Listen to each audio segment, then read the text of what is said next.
the information war is just at an unbelievably high pitch at this point. The media is weaponizing everything that happens to use against Israel. I find myself wondering if Israel's biggest enemy is not Hamas, not Hezbollah, not even Iran. It's the international press corps. And so much of that comes down to what we see in this country all the time, in the United States and in Panama too, that the majority of people who become journalists tend to be on the left. And so they're going to see everything through that lens, the lens of the left.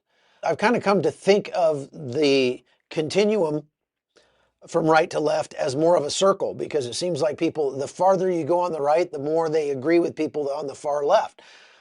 And that's certainly the case for Tucker Carlson, for Candace Owens, the wacko guy from InfoWars, Alex Jones, people like that. Okay, and definitely Scott Ritter and Colonel McGregor are all in that group as well. So I want to listen to something that Scott Ritter, a couple of quotes from Scott Ritter, and we're going to start by talking about the journalists that were killed yesterday in the strike on the hospital in Khan Yunis in Gaza. That was it was a double tap strike, and so I want to break that down for you and talk about it. But first, I'm going to show you what Scott Ritter had to say about it.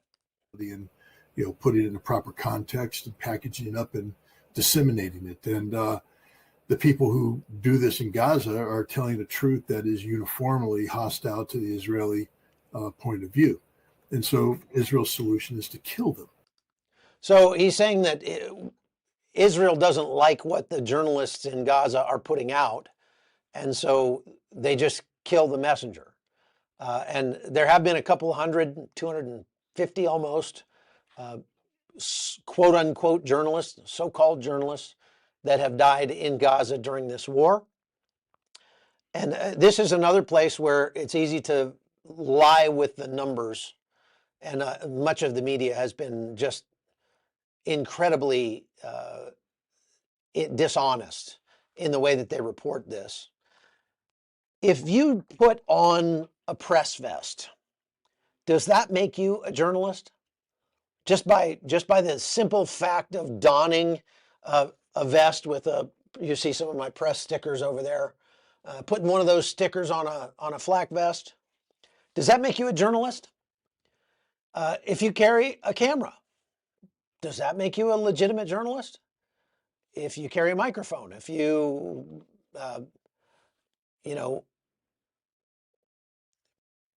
put stuff out on YouTube, does that make you a journalist? I mean, legitimate question, right? The lines have been blurred.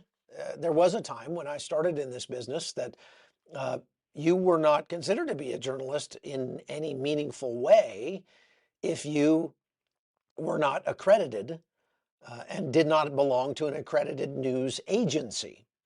And that was something that, there was a system for. And the whole idea of a citizen journalist really didn't exist that much. And that's because the barriers to entry were too high. Now, however, I go all around the world and create news that goes out on large international news networks, accredited news agencies, and I literally do everything with my iPhone. This is all I need to make news nowadays, this in my face. And that is the incredible change that has come to this business. And that's one of the reasons why now the majority of first source news, that is news being shot at the source, is not shot by journalists. It's shot by civilians on their phones. And then they upload it to social media, and then it gets picked up by news agencies. That's what makes it so easy for me to sit here in Panama and collect up information from various Telegram channels and X and social media. So you see what Scott Ritter said there, that Israel doesn't like the news that's coming out of Gaza, so they're just killing all the journalists. Well, again, if just having a camera or wearing a vest that says press on it does not make you a journalist. Even if you work for an accredited news agency or a globally recognized news brand like Al Jazeera, that doesn't necessarily mean that you are immune from being struck by Israel. Because if what you are doing constitutes gathering information for the enemy or disseminating information that would be damaging to Israel, then you make yourself a legitimate target. Maybe not for having a warhead dropped on you, but definitely for having your accreditation revoked. And I guess you could say that the journalists who were at the hospital yesterday in Khan Yunis had their accreditation revoked in the most permanent way possible by having a round shot at them. Now, Israel says that they're doing an investigation into this to make sure that everything was done correctly. They're not saying that they were wrong. Benjamin Netanyahu gave a speech in which he called it a mishap. Calling it a mishap doesn't say we are admitting that we screwed up. He's saying it's regrettable that there were some civilians that were killed as we were going after the terrorists that were using the hospital for cover. And they have proof that the terrorists were using the hospital for cover. There's one video of one of the journalists who was killed entering the hospital carrying an RPG an hour earlier. And that's floating around on social media. So of the 240 something journalists that have died in Gaza, journalists in scare quotes, during this war, some extremely sizable percentage of them were actually provably either on the payroll of Hamas, moonlighting for Hamas, facilitating what Hamas had done, or joining Hamas, for example, in Israel on October 7th, documenting what Hamas was doing by entering Israel illegally through the border fence from Gaza. And Israel has said, if you came into Israel on October 7th, we consider you a combatant and we will track you down and eliminate you. And so just the mere fact that some of these guys were wearing press vests and maybe they didn't shoot anybody, they were just filming what was going on October 7th, does not mean they're not a target. Israel has made very clear.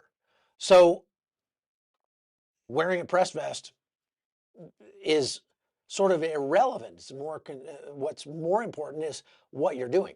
Now, the other thing is, of the 5 so-called journalists who were killed at the hospital yesterday in Khan Yunis, at least 3 of them were known to have been Hamas supporters or Hamas facilitators. 1 or 2 of them were in the act of surreptitiously filming the IDF in the area and putting it out live, which gave other Hamas fighters the ability to see where the IDF was in order to target them. So, I mean, you're actually fighting on the side of Hamas if you're using your camera to give away sensitive information about what the IDF is doing. Now, turn it on its head. Let's say that I went into Gaza and I saw some Hamas fighters preparing a salvo of rockets to fire at Israel. And so I ran over and went live and started filming the Hamas fighters live as they were preparing these rockets for firing at Israel. Do you think Hamas would have said, oh, he's wearing a press vest, just he's fine. No, he's a journalist, so leave him alone? No, absolutely not. They would have shot me in a heartbeat. There's no question about that. And nobody denies that. Nobody in their right mind would try to make the case that Hamas would allow unbiased truth telling, as Scott Ritter put it, of what was going on the ground. There's tons of evidence that Hamas requires journalists or anybody who wants to pretend to be a journalist to get clearance from them before they report anything. And there's a long list of things that they're not allowed to report. As a matter of fact, one report that I read said that Hamas did two things that are incredibly unethical when it comes to journalism. One is encouraging the journalists that if you're going to come and report in Gaza, you have to report on the suffering of the Gaza people in a way that makes it Israel's fault. Okay, so they're shaping the narrative there before. So, I mean, look, I've had that happen when I've gone different places. I was in Mexico one time. I had the Mexican authorities telling me not only what I could show, but how I had to spin it when I put out my report. And I just said, not going to do that. And if that's a condition of my joining you on this mission, then I'm out. Won't do it. Okay, but Hamas is known to do that. The other thing they're known to do is to pull journalists aside and say, show me your camera, and go through and say, okay, delete this photo, delete this photo, delete this photo, delete this photo. That in and of itself is not that strange. I've had the United States Army do that to me. But they'll say, look, if you report this in a certain way, the way we want you to, we'll give you more access to get into the hospital or to get into the, whatever, the tunnels or whatever. And what that makes you is it makes you a propagandist for Hamas. Now, there's a fine line there. No question. There's a fine line because, when you go into a war zone, you're going to have to choose a side. Like there's nobody that goes into a war zone and reports from between the two warring parties. So you have to choose a side. And the way I choose a side is by asking myself the question of who has the moral high ground in this conflict and who is going to be most likely to allow me to report the truth, even if it is negative to that side, to their cause. And so as a war correspondent, if you're going to cover a war, you have to keep that stuff in mind. I don't, if there's a gun battle going on between the Taliban and the US troops that I'm embedded with in Afghanistan, I'm not going to stand up on top of the HESCO barrier and try to film both sides because the Taliban will shoot at me. I am certainly a target, even if I have a camera. Okay, so it's at the very least disingenuous for Ritter to make the assertion that Israel is just killing anybody who disagrees with them or killing people because they don't want the truth to come out. Now, I've been critical of the IDF, not so much the IDF, it's more the General Press Office in Israel because they have been very slow to respond to requests for interviews, for embeds, for the ability to get into Gaza and see what's happening. They are starting to figure out that it's not in their best interest to continue with that policy, and they're starting to allow more journalists in. Our own Chris Mitchell from CBN got into Gaza and went to a GHF distribution site last week. So Israel is allowing them in. Now, when you're in Gaza and you're there at the pleasure of the IDF does ask that you turn anything that you're going to release into them before you release it and get it approved.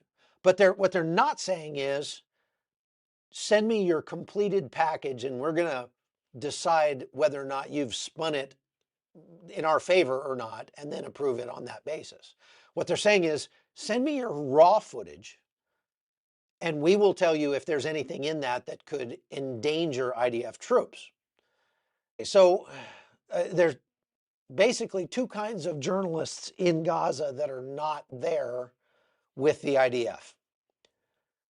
If you're a journalist in Gaza, you're either there and you're forced to report how and what Hamas wants you to report, and not report how and what Hamas doesn't want you to report.